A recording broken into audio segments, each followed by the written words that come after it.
Devil, produced by M. Night Shyamalan, takes place almost entirely inside a Philadelphia office building elevator, where 5 strangers become trapped together. As tensions rise, strange events occur. Lights flicker, people panic, and one by one, passengers begin to die in gruesome ways. Outside the elevator, a detective named Bowden monitors the situation through security cameras, racing to uncover the truth.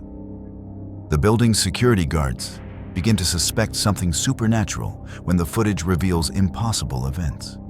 As paranoia builds, the survivors accuse each other of being the killer, their secrets slowly surfacing: a thief, a liar, an abuser. Meanwhile, a religious security guard insists that the devil himself is among them, claiming this pattern of deaths follows an old superstition known as the devil's meeting. At first, it seems like nonsense, until the final reveal. The twist. One of the trapped passengers, an unassuming old woman, is literally Satan in disguise. After tormenting and killing everyone else, she disappears in a puff of smoke just as emergency crews arrive. The movie closes with a forced moral lesson about sin and redemption, as the detective realizes the final victim killed his family years earlier, but forgives him anyway.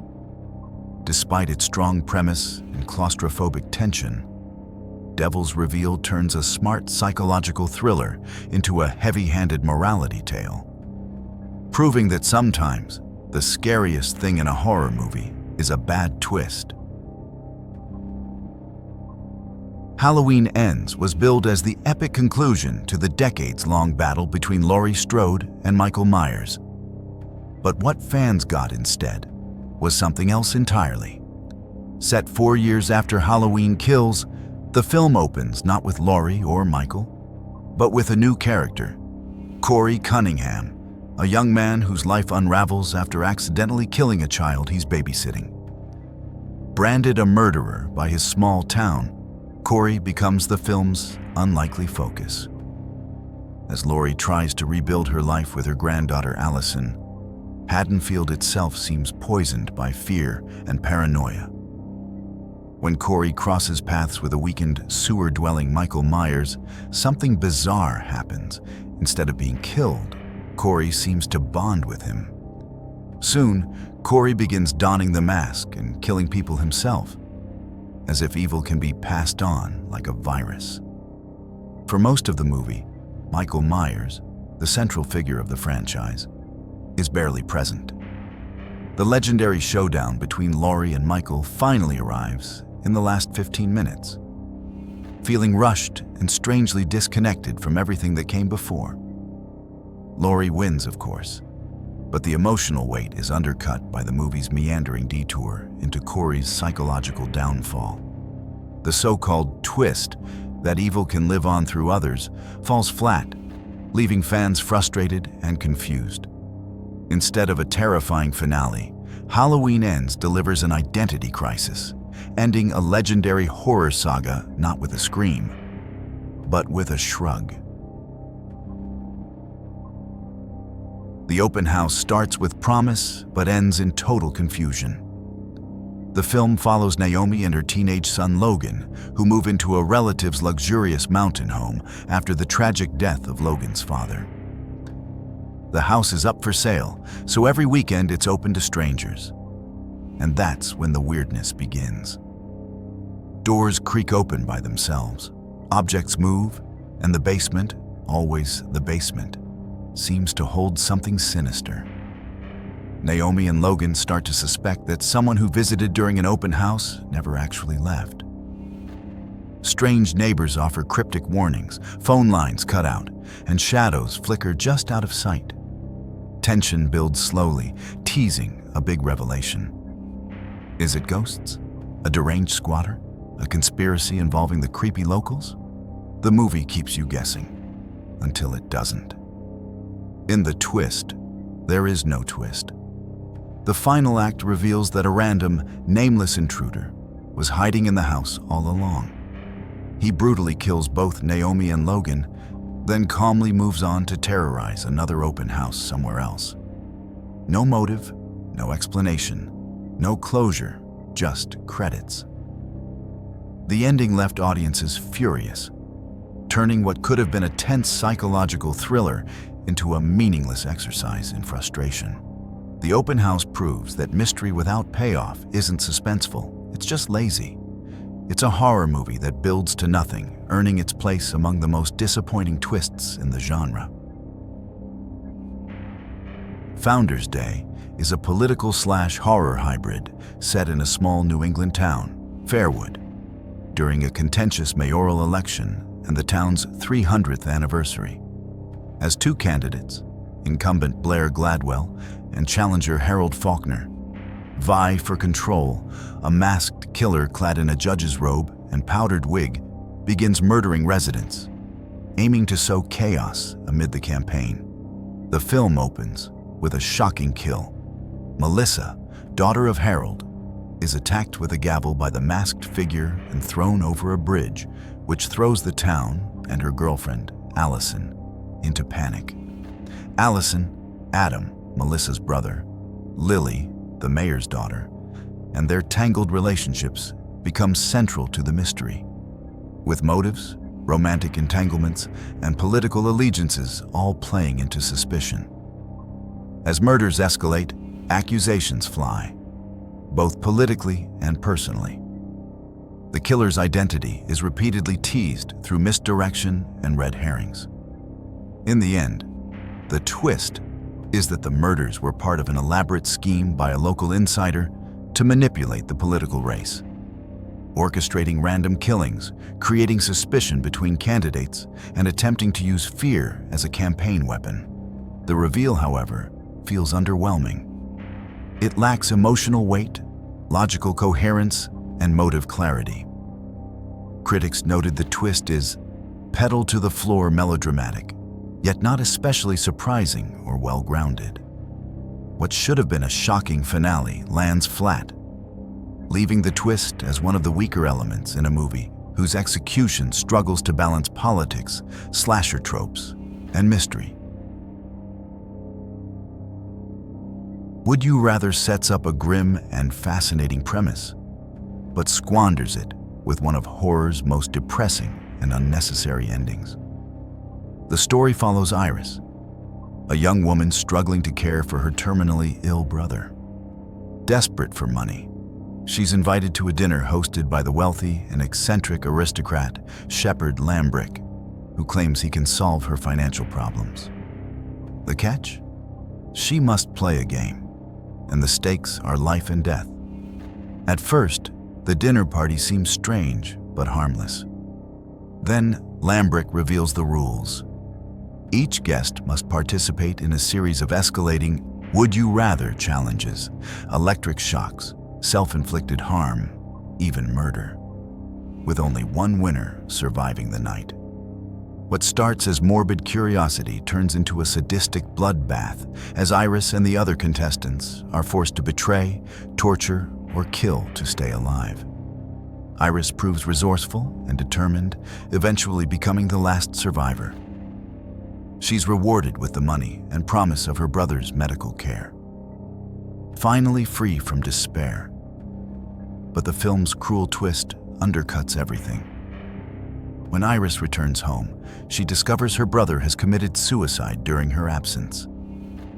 Instead of a darkly satisfying moral ending, Would You Rather leaves viewers with a pointless gut punch, tragedy for tragedy's sake. The twist doesn't reframe the story or deepen its themes. It just crushes the one glimmer of hope the film built. It's bleak, lazy, and utterly hollow. If you're into horror that actually makes sense, hit that like button. Stick around. The next twist might be even worse than you remember. Truth or Dare takes a classic party game and turns it into a supernatural death trap. But instead of terrifying, it mostly leaves viewers rolling their eyes.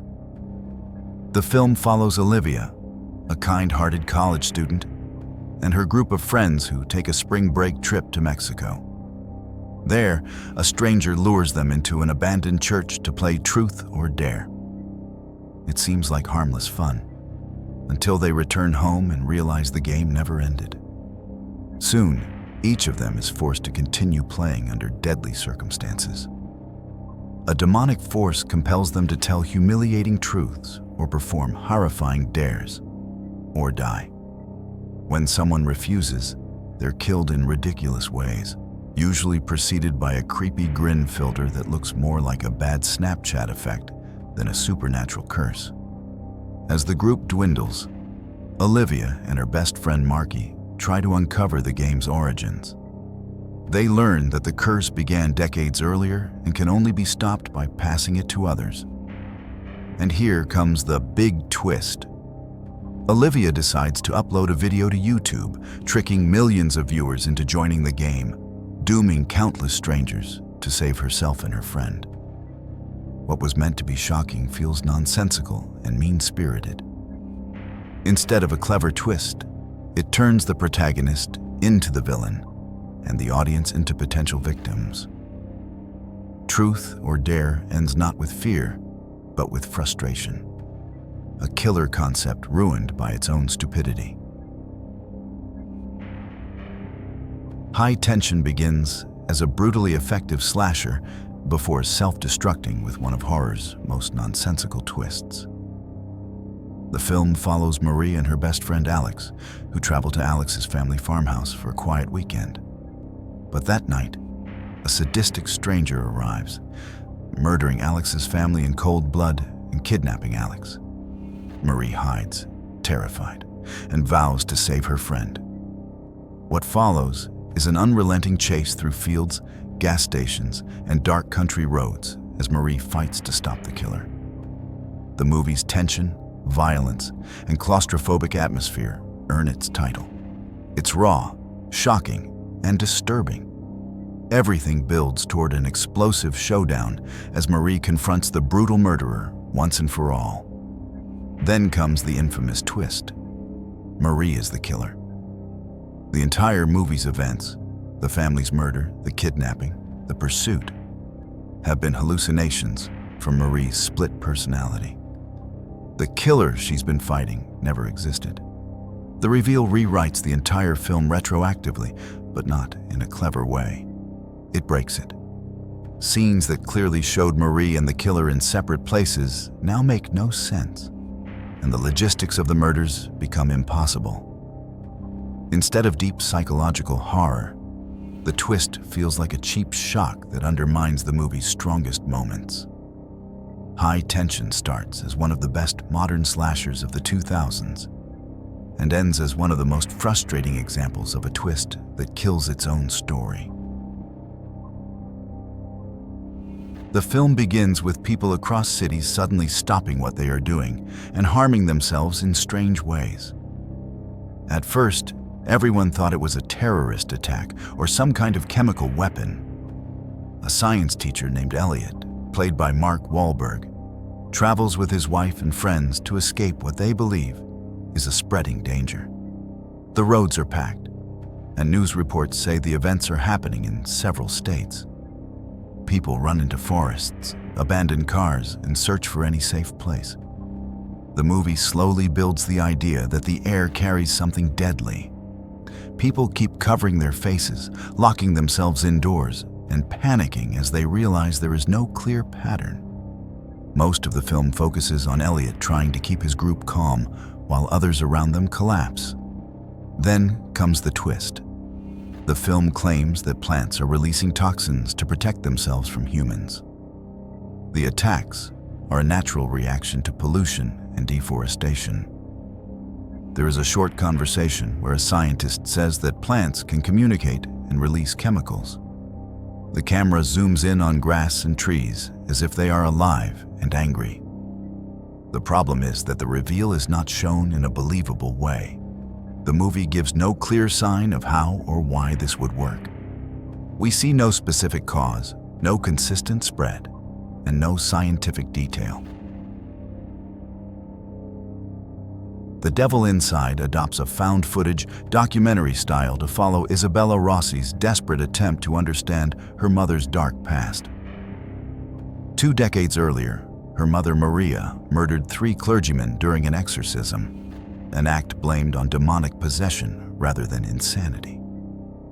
Isabella travels to Rome, enlisting 2 priests, Father Ben and Father David, plus a filmmaker, to dig into her mother's case. Together, they film exorcisms, interview experts, and confront the possibility that Maria's condition isn't psychological, but supernatural. During an exorcism on Maria, she claims to know things she shouldn't and attempts to transfer her demonic hold onto Isabella and David. The situation spirals as possession spreads among participants. David begins exhibiting symptoms, then kills himself under demonic influence.